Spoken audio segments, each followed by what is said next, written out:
چې دا دومره دردناک आवाज او دا جړا د چا ده؟ دا څوک دي؟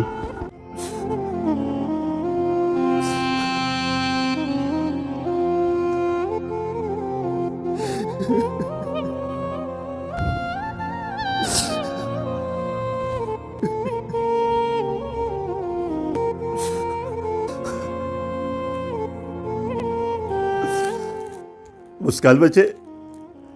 تا له خو ما ګوړیه کومه راوړې ده او سوټ مې درله هم اخیستی ته اوس پاڅې که نه سبا اختر دی مسکان بچې مسکان بچیا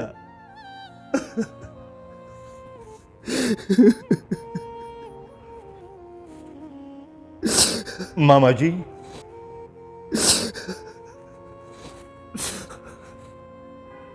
دا خو د اختر ورځې شپې دي خلک یو بل له غاړې ورکوي او ته قبر ته ناست قبر له غاړې ورکوي دا څوک دي چې دومره دردناک او دومره د سوز نه ډکه جړا پسې کوي او دا ستا په لاس کې څه دي؟ بچیا دا په دې قبر کې چې بلاسته ده دا زما مسکان وسی ده تیر کال چې کله یې په ټي وي کې وي چې سبا اختر دی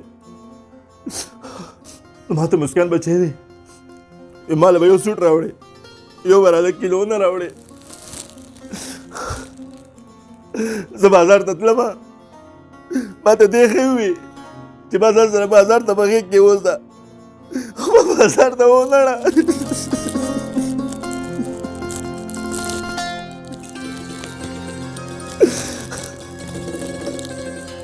زه بازار ته لاړم ما دې سوټ واخیسته مې وله ګوړیږه واخیسته هسې زه کور ته راتلم زموږ کره ډېره ګڼه وه ما یې ولې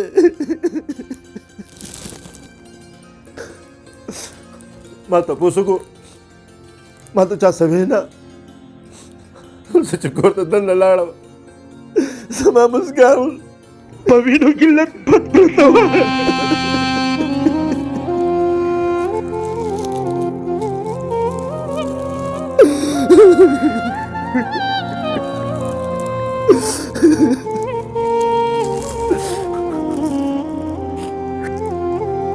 زه بیا په ځان نه یم پوه شوی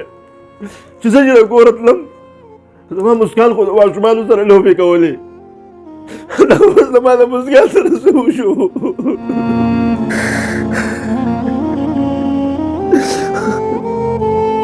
ته خبرې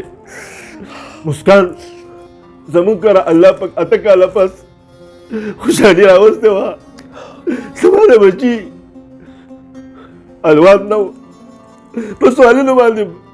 د رب نه وغوښته بس د اختر شپه وه چا ظالمانو د خپلې لږې خوشحالۍ دپاره ډزې کولې په یو ګولۍ باندې د مسکان نوم لیکل شوی و هغه ګولۍ د مسکان په سینه کې ننوته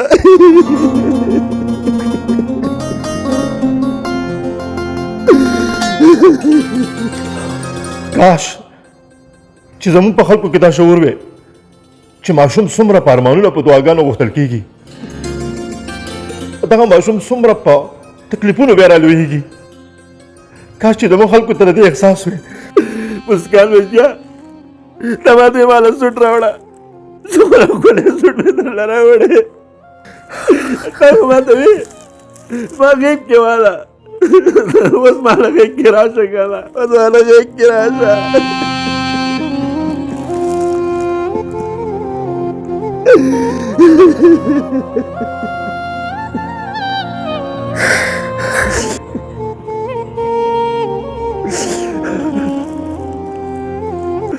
مسکان به ماله هېڅکله په غېږ کې رانه شي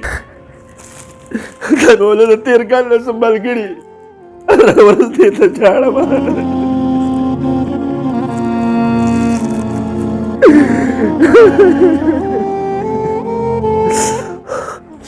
اے مخلوقه راشئ که نه د یو بابا جړا خو وینې که نه دا محسوس کوي که نه چې څومره ویر کوي څومره درد دی پکې.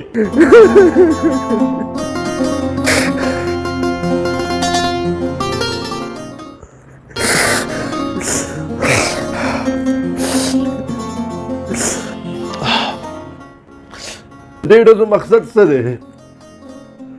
مسکانو تا خو مونږه دغه شان پرېښودو، ته خو به د جنت طوطي.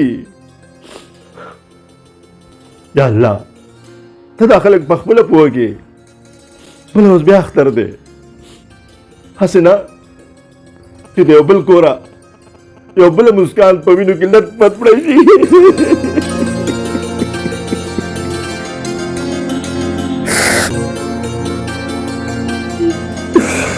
بس دی ماما جي، ستاسو کور کوم ځای دی چې تاسو بوځم؟ بس دی د آی جان په خدي شي دواګانې ورته کوه.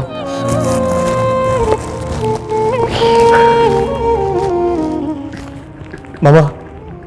کور دې راته وښیه، زه چې تا کور ته ورسم. بس دی راځه راځه چې تاسو بوځم. زما خوږو مشرانو او کشرانو د الله پاک جل جلاله خاطر وکړئ چې په خپلو خوشحالو کې د هوایي ډزو نه منع وکړئ. ستاسو دغه ډزې به د نورو خلکو د لوی غم او درد سبب جوړ شي. دغه لوی ازار وانخلئ، په ځان هم ورحمېږئ او په قام هم ورحمېږئ.